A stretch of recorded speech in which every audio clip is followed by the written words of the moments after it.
ஹாய்ங்க, எல்லோரும் எப்படி இருக்கீங்க? நான் உங்கள் வில்லேஜ் லைஃப் ஸ்டைல் விலாகர். இப்போது பெங்களூர்லேருந்து இன்றைக்கி என்ன வீடியோ பார்க்க போகிறோன்னா, டே இன் மை லைஃப் தான் பார்க்க போகிறோம்.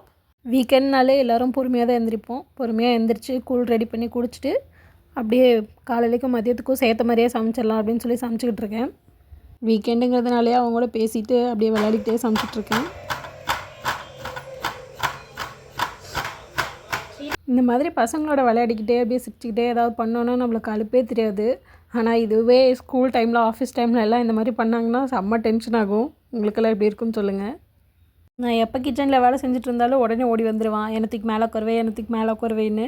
அப்புறம் உட்கார வச்சுக்கிட்டோம்னா பேசிக்கிட்டே இருப்பான். இப்படி பேசிக்கிட்டே இருக்கிறப்ப நம்மளுக்கும் தனியாக வேலை செஞ்சுட்ருக்க மாதிரி அலுப்பு இருக்காது. அவங்க கூட பேசிக்கிட்டு அப்படியே ஜாலியாக பாத்திரம் விளக்கிட்டுருக்கேன்.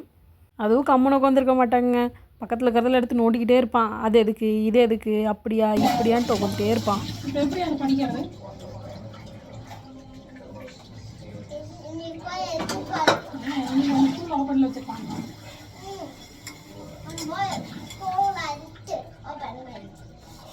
பாருங்க, இப்படி தான் நான் வளர்க்குறேன்னு சொல்லி வாங்கி அவனோட கப்பை அவனே கழுவிட்டு உட்காந்துருக்கான்.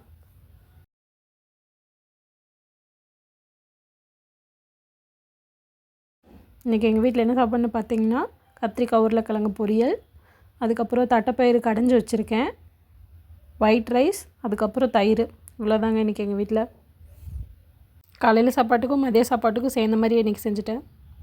சாப்பாட்டு வேலை முடித்த கையோடவே கிச்சனையும் ஃபுல்லாக க்ளீன் பண்ணி வச்சுட்டேன். அதுக்கப்புறம் நம்மளுக்கு வேலையே இல்லைங்க. இன்றைக்கி நைட் சாப்பாடும் சமைக்க தேவையில்லைங்க. எங்கள் ஸ்ட்ரீட்டில் விநாயகர் சிலை வச்சுருக்காங்க. ஸோ அங்கே இன்றைக்கி அன்னதானம் போடுறாங்க. கோவிலில் வெஜிடபிள் பிரியாணியும் லெமன் ரைஸும் கொடுத்துருந்தாங்க. இப்படி தாங்க போச்சு எங்களோட வீக்கெண்ட். இந்த வீடியோ பிடிச்சிருந்ததுன்னா லைக் பண்ணி, ஷேர் பண்ணி, சப்ஸ்கிரைப் பண்ணுங்கள். தேங்க்யூ.